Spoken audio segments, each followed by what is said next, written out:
Boom! I'm back. No longer on Minecraft. Okay, that's a lie. I will return soon.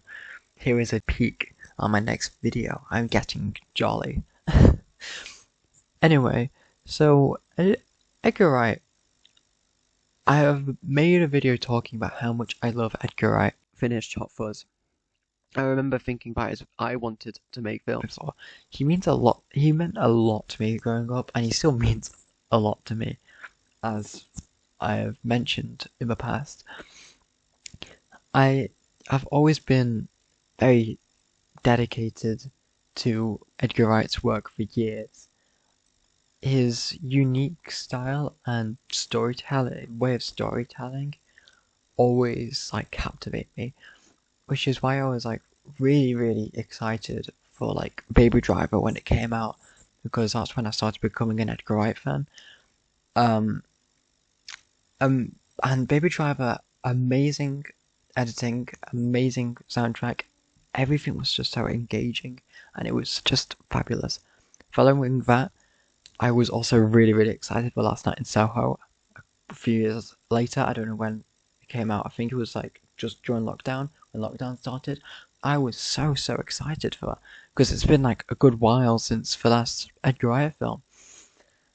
And I think it kind of reached my expectations, horror elements, and you can see when they're done seriously, you can do really good horror.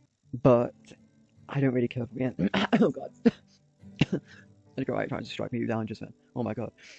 I didn't really care for the ending quite perfectly.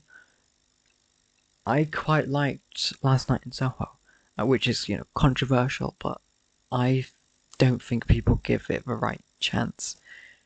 However, when I learned that Edgar Wright's upcoming project was going to be another American film that wasn't even original concept, my enthusiasm began to wane a little bit. It felt a little bit disappointing, especially considering the sheer originality of his previous works, such as Shaun of the Dead, and Hot Fuzz, and World's End. Each of these films showing Edgar Wright's remarkable ability to blend genres together, and even though they're all quite soft parody, these films are just so incredibly unique that they kind of trick your brain into forgetting that they were ever even influenced by anything ever. Even Last Night in Soho, which received very mixed reviews from critics, really stood out for its originality and unique subject. And I have become a little bit of a defender of the film after watching The Running Man.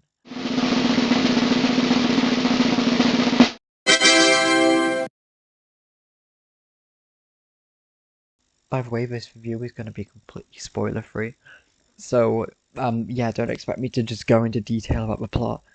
It's The Running Man.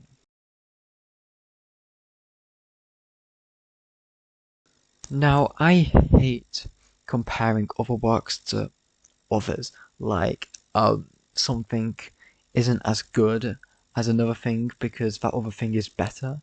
I hate that way of thinking, and I think comparing other people's works to each other has really messed up our minds a little bit. But Edgar Wright, but I really have no excuse for this. I think watching this film made me appreciate Last Night in Soho more, which sounds awful, and I feel upset saying this, but I didn't care all that much about The Running Man. Now, yeah, I'm very sorry for what I'm about to say, but I didn't really feel much about while watching this film. There wasn't much of a spark while watching it, and I was wondering how I must have thought about how long must have been left about 20 times, which is quite a bit. 2 hours 10 minutes isn't long for a film. I mean, I could watch A Brighter Summer Day twice in one sitting and it will still feel shorter than one sitting of A Running Man. but it is the longest Edgar Wright film, which I don't know what to think. But it doesn't really feel like it fits that length of time. I mean, Hot Fuzz is 10 minutes shorter, yet it feels like it's got 10 times the content. Like I said, I absolutely hate comparing artists' work to previous work, but I didn't feel that Edgar Wright spark while watching The Running Man.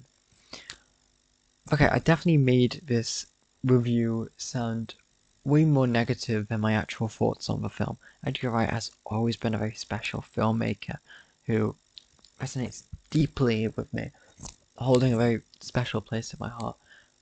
I admire his boldness in exploring new, quite mainstream genres. Um, However, this particular film, I should stop saying this, but it didn't quite get my Edgar Wright spark from me, which is quite sad. And well, I have to commend the amazing editing and masterful directing in this film. I mean, it's Edgar Wright after all. I found that my my deep nostalgia bias for his earlier work really shaped my overall impression of this project. The clever humor, the sharp pacing, and unique visual storytelling really defines films like Shaun of the Dead and Hot Fuzz.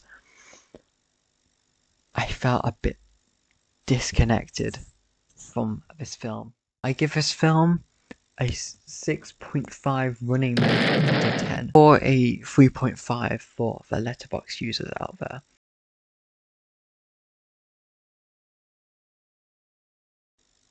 And to update my Edgar Wright tier list, I am steadily putting The Running Man at the end, just before Last Night in Soho.